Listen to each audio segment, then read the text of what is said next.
Assalamualaikum warahmatullahi wabarakatuh. Selamat pagi teman-teman semua. Jumpa lagi di Pekan Rutin KSWI dengan saya, Wilda Nusfa, yang dalam beberapa waktu ke depan akan menemani kaula muda semua nih untuk sharing-sharing santai pada pagi hari ini.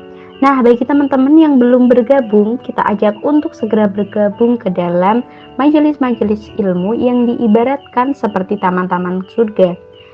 Dan bagi yang sudah bergabung, don't go anywhere ya. Oh ya teman-teman, banyak nih fenomena yang sedang dilakukan oleh para milenial, baik itu sadar ataupun enggak. Di antaranya adalah bandwagon effect. Mungkin sebagian teman-teman sudah tahu mengenai bandwagon effect itu sendiri, atau ada yang belum tahu, atau bahkan sudah sering mengalaminya. Jadi langsung saja kita untuk membahas apa itu bandwagon effect. Pernah nggak sih teman-teman mengalami di suatu kondisi sangat cemas, terlihat sangat payah, terus nggak nyaman, juga mati gaya, dan seolah kita itu kuper banget saat nggak mengikuti apa yang sedang viral di kalangan teman-teman kita atau di media sosial yang saat ini. Nah, fenomena yang lagi tren, terus rame-rame yang diikutin, dan kita itu memilih untuk gak ngikutin, kita bakalan ngerasa kayak kita itu ketinggalan, gak gaul, gak update gitu. Makanya banyak dari kalangan milenial itu ngikutin hal-hal semacam itu, entah itu challenge, fashion, atau perilaku, bahkan gaya hidup. Jadi semuanya itu diikutin. Atau dengan kata lain, jika ada suatu peristiwa yang diikuti oleh banyak orang, maka kita harus mengikutinya.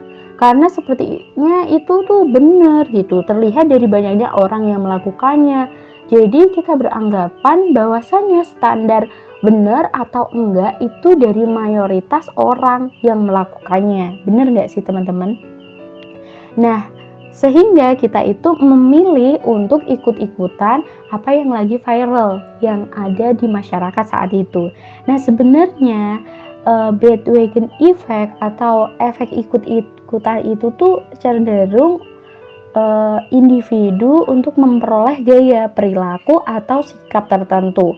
Karena semua orang itu melakukannya, sekali lagi teman-teman. Jadi efek ini itu tuh adalah fenomena yang sering terjadi di tingkat penyerapan keyakinan, ide, mode, dan tren meningkat sehubungan dengan proporsi orang lain yang telah melakukannya. Pernah nggak sih teman-teman menjumpai sebuah tulisan seperti ini? Generasi pembebek versus generasi pembebas. Nah, sebenarnya apa ya maksudnya generasi pembebek dan generasi pembebas ini? Jadi begini teman-teman. Generasi pembebek adalah turunan dari bandwagon effect itu sendiri. Nah, yang mana generasi ini yang sering mengikuti arahan dari berbagai sisi atau followers suatu peradaban. Nah, pasti teman-teman pernah ya melihat pengembalaan bebek. Bebek itu kan diarahkan ke kanan, ke kiri sesuai dengan laju atau jalan yang akan ditempuh untuk ke tempat pengembalaan. Nah, seperti itu teman-teman generasi pembebek itu. Jadi generasi pembebek ini dia akan mengikuti arahan-arahan yang ada gitu. Kalau dia disuruh ke kanan ya ke kanan, dia disuruh ke kiri ya ke kiri. Jadi dia itu tidak memiliki prinsipal dalam kehidupannya. Nah, masalahnya apabila arahan itu memang benar, itu nggak masalah ya teman-teman. Tapi kalau arahannya itu salah, maka itu yang akan menjadi permasalahan berikutnya dalam kehidupannya. Nah, berbeda dengan generasi pembebas teman-teman. Generasi pembebas adalah generasi yang menjadi pemimpin, seorang pemimpin dari segala sisi manapun. Dia akan menjadi trendsetter atau leader dari suatu peradaban. Jadi dia itu lebih memiliki prinsip di dalam hidupnya, dia memiliki visi dan misi dan juga tujuan yang jelas yang ingin diraih di dalam hidupnya, sehingga dia itu dalam menjalani hidupnya itu lebih tangguh dan juga tidak terombang-ambing teman-teman. Untuk sejarah bandwagon effect itu sendiri, pertama kali diperkenalkan di Amerika pada abad ke-19-an. Banyak orang-orang barat saat itu suka dengan berbagai pertunjukan seperti teater, orkestra, dan lain-lain. Suatu hari, ada suatu rombongan yang ingin menarik massa, istilahnya agar banyak yang nonton. Nah, sehingga karena banyak yang nonton, nanti akan memiliki penghasilan yang lebih banyak dari situ. Nah, mereka mensiasati dengan adanya truk atau kereta yang dipasangi musik yang cukup keras, sehingga banyak orang yang mendengar musiknya akan mendekat dan akhirnya berkumpul, sehingga akan menghabiskan waktunya untuk bernyanyi dan berjoget bersama. Nah, dari situ menggambarkan banyak orang-orang ikutan, dan maka muncullah istilah bandwagon effect. Apakah akibat dari bandwagon effect? Dilansir dari Intisari, psikolog mengungkapkan bahwasannya efek bandwagon adalah bias kognitif, di mana bisa dialami oleh banyak orang secara bersamaan. Yang maksudnya adalah pemikiran bisa dipengaruhi oleh sesuatu yang dilakukan banyak orang. Misalnya nih, membuat konten prank. Berhubungan konten ini yang berhasil laris di pasaran, konten kreator pun menjadi gak sedikit ya yang mengunggah konten serupa hanya demi popularitas. Bandwagon effect ini tidak mengenal para penikmat konten saja, bahkan para konten kreator pun sama.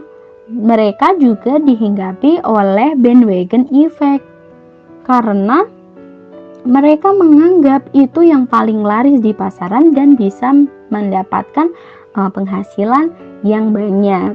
Jadi kebanyakan banyak konten kreator itu mereka akan mengikuti tren yang ada dan mengembangkannya sedikit, seperti ngeprank, bantuan yang berisikan dengan sampah. Pasti teman-teman mengikuti atau mungkin ada yang tidak mengikuti ya. Tapi ngeprank adalah sesuatu hal yang memang lagi tren di masyarakat, dan mungkin konten kreator karena lebih kreatif daripada orang awam, maka dia menginisiatif dengan mengisi bantuan itu dengan sampah-sampah yang ada. Sekalipun hal ini unfaedah, tetapi kebanyakan jika banyak orang yang mengikuti, maka hal ini akan dipandang tetap benar. Saat kita berkelana di sosial media ya teman-teman, kita bakalan menemukan berbagai macam challenge-challenge yang seru-seru, lucu-lucu, menarik perhatian kita. Pasti kita juga bakalan tergugah untuk mengikutinya. Nah, sebenarnya ikut challenge itu biar apa sih? Nah, ikut challenge itu pastinya buat nambah followers ya. Saat banyak orang yang mengikuti kita, maka otomatis kita akan terkenal. Nah, saat kita ini sudah terkenal, maka endorse dan juga banyak tawaran job itu akan masuk ke kita, sehingga kita akan mendapatkan penghasilan darinya. Dan kalau udah seperti itu, kita akan menjadi miliarder muda. Karena kita hidup di zaman agama, mending jauh-jauh aja deh. Saat agama itu dipisahkan dalam kehidupan, akhirnya ya generasinya itu bingung menentukan hakikat kehidupannya. Hidup itu kan hanya sekali ya, tidak akan terulang lagi. Mending muda foya-foya, mati masuk surga. Pengennya sih seneng-seneng aja gitu ya teman-teman. Sepertinya itu hanya ada di dalam mimpi saja deh.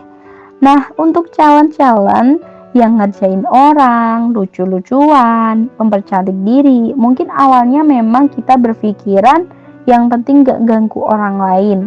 Dan saat kita dikasih tahu atau diingatkan oleh yang lainnya akan bilang, ngapain sih ngatur-ngatur, ini kan hak asasi manusia, ya suka-suka aja. Nah, yang menjadikan si orang tersebut enggan untuk memberikan nasihat lagi. Nah, sehingga menjadikan orang-orang itu bebas untuk mengikuti siapa saja, sehingga mau benar atau salah kan agama gak dipakai, jadi dibuang jauh-jauh aja deh. Sehingga kita berpikiran hidup itu hanya untuk mencari kekayaan, popularitas, jabatan, dan lain sebagainya. Yang mana hidup itu bakalan terasa apabila kita itu cepat kaya, cepat populer, dan lain sebagainya. Nah, itu memang sudah dibentuk bukan hanya di negara plus 62 ini teman-teman, melainkan seluruh dunia yang memang baik di negara plus 62 dan negara muslim lainnya sedang mengikuti budaya-budaya barat. Salah satunya adalah bandwagon effect itu sendiri. Kan bandwagon effect dari barat. Nah, ada nih teman-teman, kalau kita berbicara challenge itu ada yang menilai seperti ini. Kan yang penting challenge yang kita ikutin itu kan positif daripada kita mengikuti challenge yang negatif. Nah, dengan dalih daripada ini kebanyakan orang-orang menyembunyikan maksud dan tujuan tertentu gitu ya teman-teman. Yang harus dikulik bahwasanya saat kita membandingkan sesuatu, karena kita itu muslim, maka ya langsung aja gitu kita membandingkan yang faedah dan juga yang unfaedah gitu. Dimana yang berfaedah itu pastinya yang mengantarkan pahala, dan yang unfaedah ini tadi yang tidak mengantarkan pahala gitu ya. Sehingga kita akan memiliki pandangan yang lebih jelas, bukan ragu-ragu dan bukan abu-abu. Nah, terus pertanyaannya, pernah gak sih ada challenge yang berfaedah? Jawabannya pernah, tapi bukan sekarang. Loh, contohnya apa? Contohnya adalah menghafal Al-Quran sebelum baligh, terus menjadi pemuda yang menjadi panglima perang. Pemuda saat ini merupakan korban peradaban sekuler, sehingga mudah saja terombang-ambing dan mudah goyah karena tidak memiliki pegangan yang kuat dalam menjalani kehidupan, sehingga memunculkan pemuda yang mudah baper dan suka galau. Jika melihat keumuman yang ada di masyarakat, saat ini generasi memang terlihat tidak memiliki pegangan yang teguh. Generasi muslim sepertinya sudah kehilangan identitas, seperti split, yang di satu sisinya memang identitasnya memang muslim, tapi di sisi yang lain keislamannya itu tidak nampak karena mereka berorientasi untuk mengikuti tren yang ada, dan bahkan mereka itu pede untuk menonjolkan sisi ketrenannya daripada keislamannya. Pun mereka itu lebih pede menonjolkan kebarat-baratannya dibandingkan orang barat sendiri loh teman-teman. Sehingga mereka itu terlihat sangat terombang-ambing dan tidak memiliki pandangan.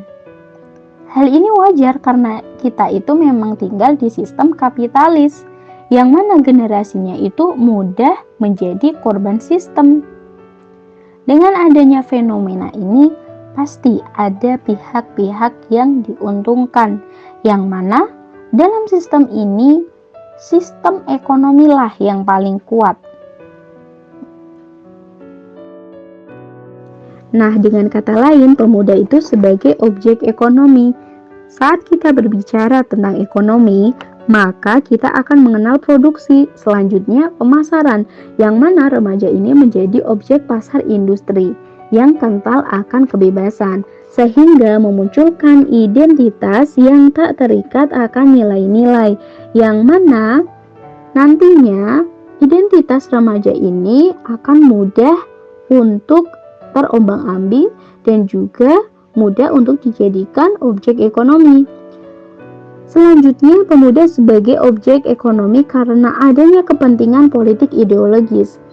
Sekarang telah mengalami perang peradaban teman-teman semua. Karena perang yang telah kita alami sekarang ini bukan lagi perang senjata, melainkan perang pemikiran dan juga kebudayaan, di mana satu sisi sistem kapitalis dan juga ideologinya, dan di sisi yang lain ada Islam dan juga beserta ideologi Islamnya. Memang ada kepentingan dari ideologi kapitalis itu sendiri untuk melemahkan ideologi Islam, untuk meracuni pemikiran, budaya, dan perilaku dengan hal-hal yang bisa menguntungkan mereka, sehingga kita ada kebutuhan untuk ngeh dan peka ya, nggak boleh polos di situasi saat ini, bahwa kita ini sedang menjadi objek pada suatu kepentingan yang besar, teman-teman semua, yang menyangkut masa depan kita terkait dengan sejarah panjang peradaban dahulu. Karena sistem sekuler ini pasti memiliki jaminan bagaimana ia akan langgeng dan terus eksis yang berkaitan dengan hegemoni dalam penjajahan Islam itu sendiri.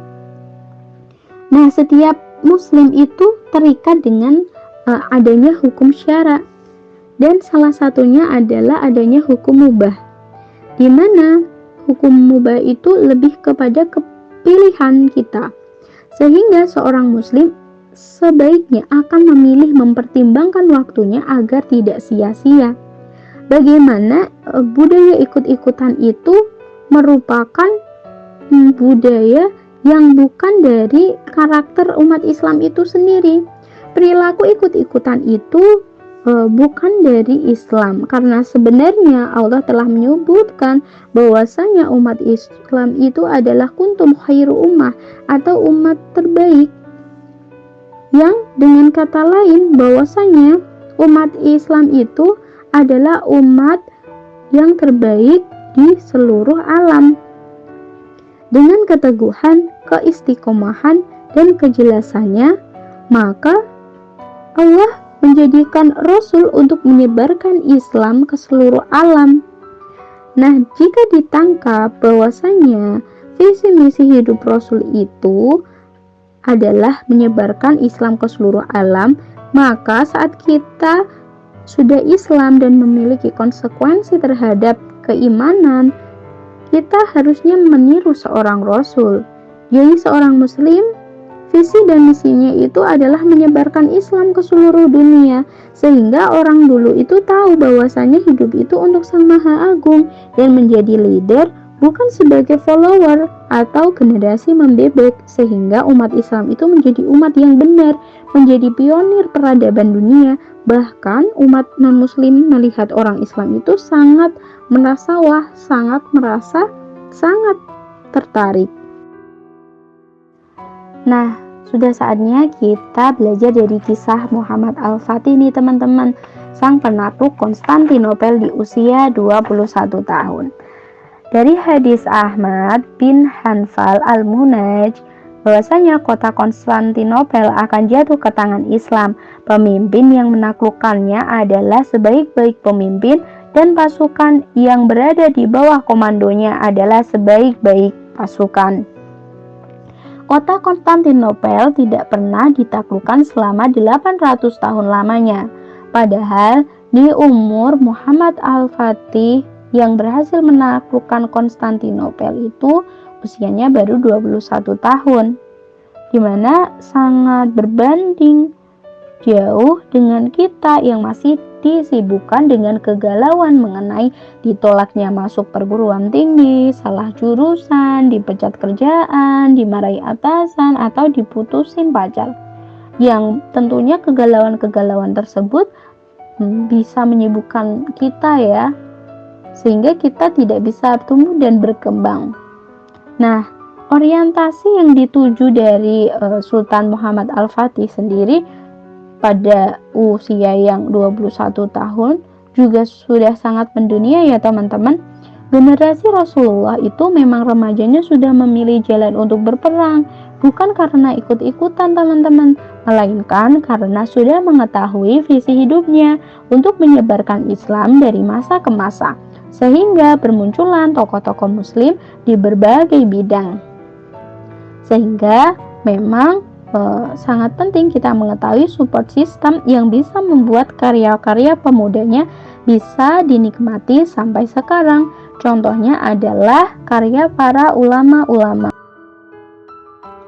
3 faktor pembentuk generasi. Yang pertama adalah faktor ketakwaan.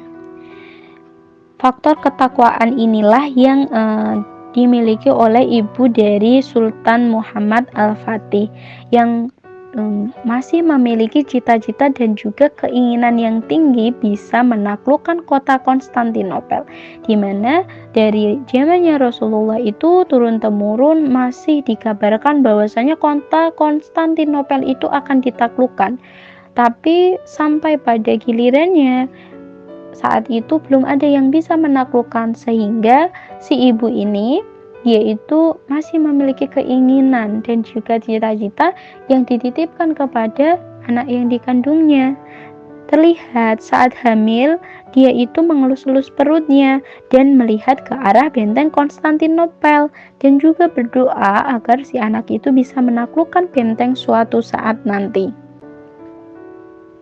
Nah, hal ini juga terlihat dengan masyarakat yang saat itu ada, bahwasanya saat di zaman Rasul atau 7 abad setelah anak itu sebelum anak itu lahir, itu saja Rasul itu tidak berjuang sendirian, melainkan dengan dia itu membuat kelompok dakwah yang dibina oleh Rasul sendiri, supaya akidahnya yang dibimbing Al-Quran itu kuat dan pembagian tugas serta visi dan misinya yang sama. Nah, itu turun-temurun dilakukan sehingga kehidupan yang diatur dengan standar yang berdasarkan hukum Islam itu bisa terjun ke tengah masyarakat dan tidak hanya diputar ke mereka-mereka saja yang mengkaji Islam, melainkan seluruh umat manusia, sehingga masyarakat pada saat itu memiliki visi dan juga misi yang kuat dalam ketaatan dan juga pembinaan yang intensif sehingga mampu memecahkan problematika kehidupan. Nah, lantas bagaimana dengan faktor pembentuk generasi yang ketiga, yaitu sistem? Terkait dengan sistem agama yang layak menjadi aturan kehidupan, yaitu Islam, itu menjadikan keimanan itu sangat kokoh. Jadi sistem itu sangat bisa untuk mengkondusifkan keadaan sehingga individu-individunya itu siap berbeda dari adat istiadat, bahkan agama-agama selain Islam. Jadi umat Islam itu memiliki visi dan misi yang jelas, termasuk aturan yang jelas, perilaku yang jelas, dan mereka tidak merasa sedih, takut karena berbeda dari yang lain, karena mereka yakin akan kebenaran itu. Nah, hal inilah yang ditanamkan dalam pendidikan yang diberikan pada support sistem negara saat itu juga. Lantas bagaimanakah solusinya agar kita tidak terus-terusan terjebak dalam bandwagon effect ini? Nah, caranya dengan mengkaji Islam secara kafah, karena hal itulah yang dicontohkan oleh Rasulullah saat zaman dulu ya. Nah, jadi yang pertama kali dilakukan adalah merevitalisasi terkait keimanan, di mana kita ketahui sendiri bahwasanya revitalisasi merupakan suatu proses atau cara dan perbuatan untuk menghidupkan kembali suatu hal yang sebelumnya itu terperdaya, sehingga merevitalisasi berarti menjadikan sesuatu atau perbuatan itu sebagai suatu bentuk yang vital gitu. Vital di sini memiliki arti yang sangat penting gitu ya, sangat diperlukan sekali untuk kehidupan dan sebagainya. Nah, contohnya pada zaman dulu kan masyarakat zaman dulu itu mengenal Allah tapi masih menyembah berhala. Berhalanya kan batu. Nah, kalau sekarang itu sama, kita itu juga mengenal Allah tapi masih ada beberapa yang menyembah berhalanya itu bukan batu, melainkan kekayaan, popularitas, jabatan, dan lain sebagainya. Nah, dari itulah itu tuh harus direvitalisasi dulu terkait keimanan. Nah, jadi nanti kalau memang sudah benar-benar bersih, baru ke tahap selanjutnya, yaitu memahamkan akidah dengan aturan-aturan Islam juga. Nah, budaya ikut-ikutan ini merupakan budaya yang diikuti oleh orang-orang yang memiliki hanya sedikit pengetahuannya. Maka kita ini wajib mengupgrade diri teman-teman, karena kondisi kita ini yang serba terpuruk. Memang sih kita juara korupsi, juara pandemi dan lain-lain.